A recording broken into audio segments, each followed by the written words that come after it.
Hi everyone, welcome back to my channel. So in today's video, we'll be analyzing the week 4 summary and also looking at how the accumulation distribution data is looking like and which sectors are looking strong in this panic.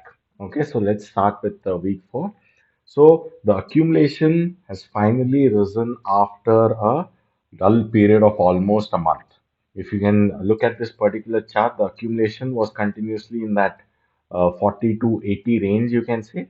But today it has shot up, and while there was panic in the street, the smart money has actually gone ahead and bought stocks, right? So many people who don't understand what accumulation distribution is, accumulation is whenever smart money starts to buy a particular stock, and they do it usually when there is panic, right? When the retail are getting out, usually the smart money starts coming in. So that is what they have done today. They have gone ahead and bought this panic, and the accumulation looks very strong as of today. Just going into the budget, looks like there is some this thing good news for the small and mid caps. If not, they are very comfortable buying it at the particular levels in the small and mid cap segment. So we'll get to that also.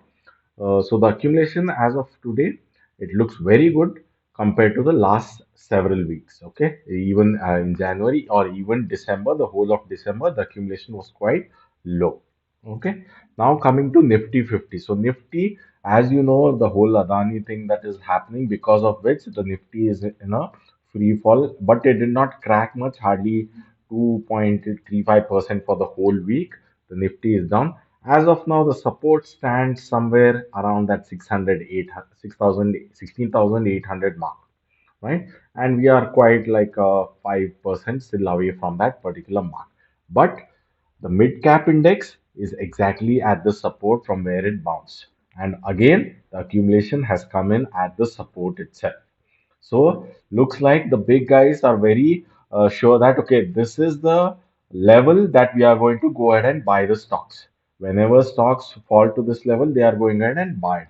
So looking at the data as of today, it looks like we are very close to a reversal in the broader market, that is the small and mid caps. And even if you look at the small cap index, because if this level breaks in the mid cap segment, chances are we are going to go almost crack another 10-15%. Same with small cap index. So we touched that particular level, the neckline of this double top, but we bounced a little, and along with that, there is an improvement in accumulation, which suggests we are very close to the bottom for this particular downtrend, and we should be reversing in a few days, right? Because the big guys don't go ahead and buy it just because the stocks have fallen. They buy it because they see value in those particular stocks. That is when they go ahead and deploy money, right? So this is the accumulation and the different indices, how they are poised. So the next week, what you can expect going into the budget, I think on Monday or probably Tuesday, the whole Adani thing might kind of cool off a little, and then things might start to look up after that, right?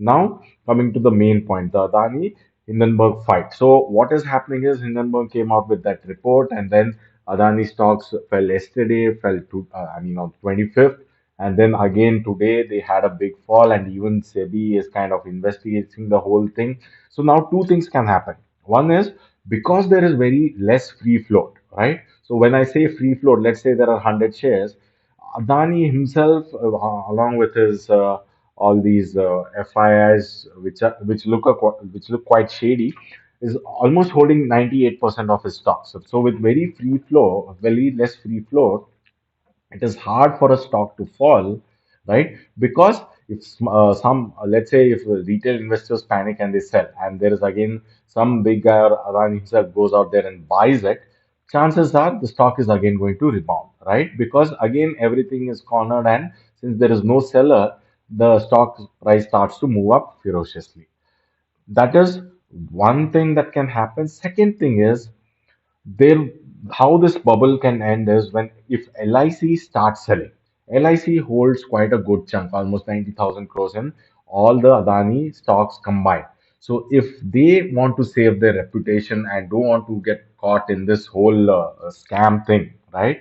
And they start exiting, then that is going to put a lot of pressure on the Adani stocks, and finally they can start cracking because to let's say retail investors selling of 1,000, 2,000, 3,000 crores, Adani can manage to hold that kind of a selling. But if LIC starts to finally throw in the towel and say, okay, we are done with this, then it is going to be a big problem and the whole bubble can burst. So let's wait and see what is going to happen. But this is not going to affect all your stocks. It is going to affect just the group companies and the banks that are involved in this. Maybe some FIs might be spooked a little, but overall, because India is having the tailwind of per capita going above 2000, even the China plus one, Europe plus one, all these themes playing out, right? I don't think it is going to be such a big issue for good quality companies, very good operating profit margins, great ROC numbers. They should continue to be fine, right? So which sectors did well in this week when there was turmoil? IT sector, which was up 0.8%, although you see a shooting star being made, but looking at what happened in the Nifty and the broader market, this is quite acceptable. And which stocks in IT sectors, so Persistent broke out and had a pretty good closing, right? You see a very small wick at the top, but that is fine looking at what happened. So Persistent was up almost 6% this week when the broader market itself was down some 4 to 5 or 6 odd percent. Another stock, Sonata Software, finally gave a closing above this resistance line, which was the highest weekly closing for quite some time, right? Since last almost 10 odd months, this is the highest weekly closing for this particular stock. Then, which other sector did very well? The auto sector. Looks like there is some tailwind or something is coming up in the budget that is helping the auto sector because all of a sudden, auto sector has been looking very good. The accumulation in this particular sector also looks fine. The stocks are rallying. Looks like the whole this thing the scrappage policy and things like that. And if there is some benefits like increasing of the tax slab and things like that, that should also help the auto sector increase their sales, right? So auto sector again bounced from that 30 WMA line and looks very good. So which are the stocks that look good? So Sundaram Fasteners, highest weekly closing for that particular stock around the 1,000 levels, and you can see after a very long time it has finally closed above that particular level, and the accumulation has been very good in this particular stock. Second comes Automotive Axle. We had covered this particular stock in week 2 analysis. So that stock again had a rally this week of almost 6%.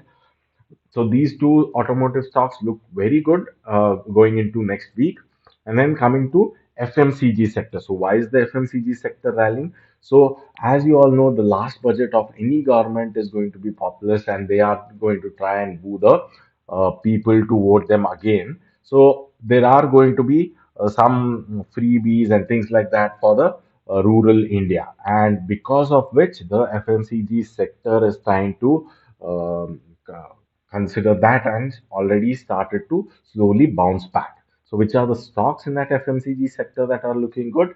The big boy ITC has finally started to move again. Looks like in this rally he can take out the 52-week high, which is around that 360 mark, right? It touched that 30 WMA line and has bounced from there. Took support there and has bounced.